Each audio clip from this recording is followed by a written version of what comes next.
১৯৯৬ সালের ৬ সেপ্টেম্বর বাংলাদেশের চলচ্চিত্র আকাশের সবচেয়ে উজ্জ্বল এক তারকা হঠাৎ নিভে গেলেন।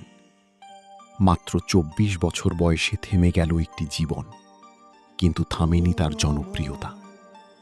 তিনি ছিলেন এমন একজন নায়ক যার অভিনয়, পোশাক, চুলের স্টাইল আর হাসি একটি পুরো প্রজন্মকে বদলে দিয়েছিল।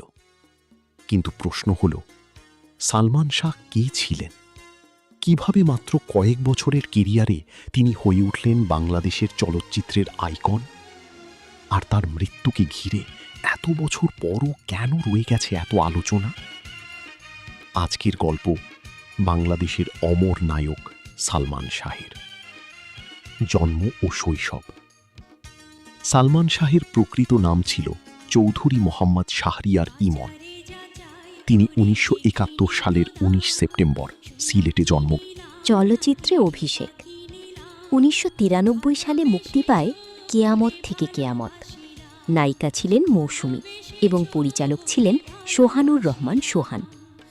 ছবিটি মুক্তির পর যেন রাতারাতি বদলে গেল সালমান শাহের জীবন। দর্শক নতুন এক নায়ককে পেল, যিনি প্রচলিত নায়ক ইমেজের বাইরে ছিলেন। তার অভিনয় ছিল স্বাভাবিক, কথা বলার ধরন ছিল আলাদা, আর পোশাক ও স্টাইল ছিল সেই সময়ের তুলনায় অনেকটাই আধুনিক। সিনেমাটি তাকে ব্যাপক জনপ্রিয়তা এনে দেয়। অল্প সময়েই সুপারস্টার। এরপর একের পর এক সিনেমায় অভিনয় করতে থাকেন সালমান শাহ। বিক্ষোভ, দেনমোহর, সুজন সখী, স্বপ্নের ঠিকানা, এই ঘর এই সংসার, সত্যের মৃত্যু নেই, আনন্দ অশ্রুসহ বহু চলচ্চিত্রে তিনি অভিনয় করেন। তার ক্যারিয়ার ছিল অত্যন্ত সংক্ষিপ্ত, কিন্তু সেই অল্প সময়েই তিনি অভিনয় করেন প্রায় ২৭টি চলচ্চিত্রে। তার সঙ্গে বিভিন্ন সময়ে জনপ্রিয় জুটি তৈরি হয়। বিশেষ করে মৌসুমী ও শাবনূরের সঙ্গে তার জুটি দর্শকদের মধ্যে ব্যাপক জনপ্রিয়তা পায়। শুধু নায়ক নন, ছিলেন স্টাইল আইকন। সালমান শাহের জনপ্রিয়তার সবচেয়ে বড় বৈশিষ্ট্য ছিল তিনি শুধু সিনেমায় অভিনয় করতেন না, তিনি নিজেই একটি ফ্যাশন ট্রেন্ড হয়ে উঠেছিলেন। চুলের style, shirt, jeans, sunglass, jacket, তার পর্দার পোশাকও তরুণদের মধ্যে জনপ্রিয় হয়ে উঠত। তার স্বাভাবিক অভিনয়, অভিব্যক্তি, সংলাপ বলার ধরন ও আধুনিক স্টাইল তাকে অন্যদের থেকে আলাদা করে দেয়। আজও বাংলাদেশের চলচ্চিত্রের ইতিহাসে তাকে অন্যতম গুরুত্বপূর্ণ স্টাইল আইকন হিসেবে স্মরণ করা হয়। হঠাৎ সেই অন্ধকার দিন, কিন্তু জনপ্রিয়তার শীর্ষে থাকা অবস্থাতেই আসে সেই দুঃখজনক দিন। ৬ সেপ্টেম্বর ১৯৯৬ ঢাকার ইস্কাটনে নিজ বাসায় সালমান শাহকে মৃত অবস্থায় পাওয়া যায়। তার বয়স তখন মাত্র ২৪ বছর। তার মৃত্যুর পর তদন্ত ও মামলা নিয়ে দীর্ঘদিন ধরে নানা আলোচনা ও বিতর্ক চলেছে। সরকারি তদন্তের সিদ্ধান্তে মৃত্যুকে আত্মহত্যা হিসেবে উল্লেখ করা হলেও তার পরিবার এই সিদ্ধান্ত নিয়ে আপত্তি জানিয়েছিল এবং হত্যার অভিযোগ তুলেছিল। বিষয়টি দীর্ঘদিন ধরে জনমনে আগ্রহ ও বিতর্কের জন্ম দিয়েছে। তাই সালমান শাহের মৃত্যুর প্রসঙ্গে একটি বিষয় মনে রাখা জরুরি: প্রমাণিত তথ্য, তদন্তের সিদ্ধান্ত এবং বিভিন্ন পক্ষের অভিযোগ, এই তিনটি এক বিষয় নয়।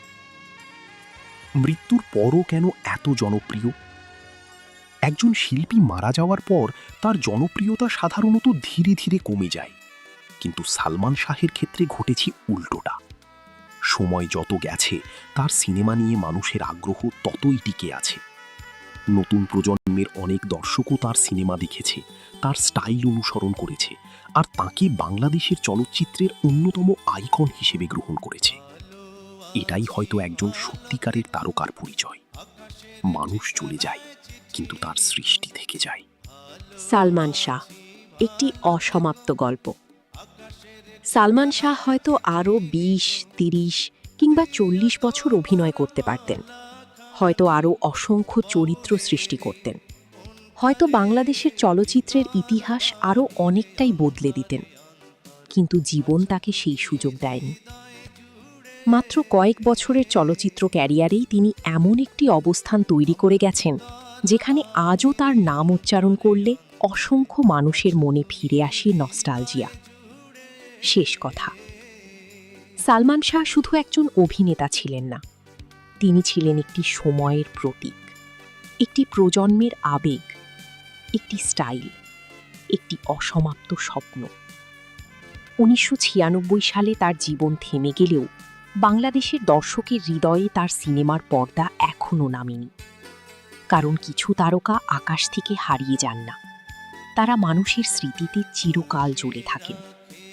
এটাই সালমান শাহের গল্প, বাংলাদেশের অমর নায়ক সালমান শাহ।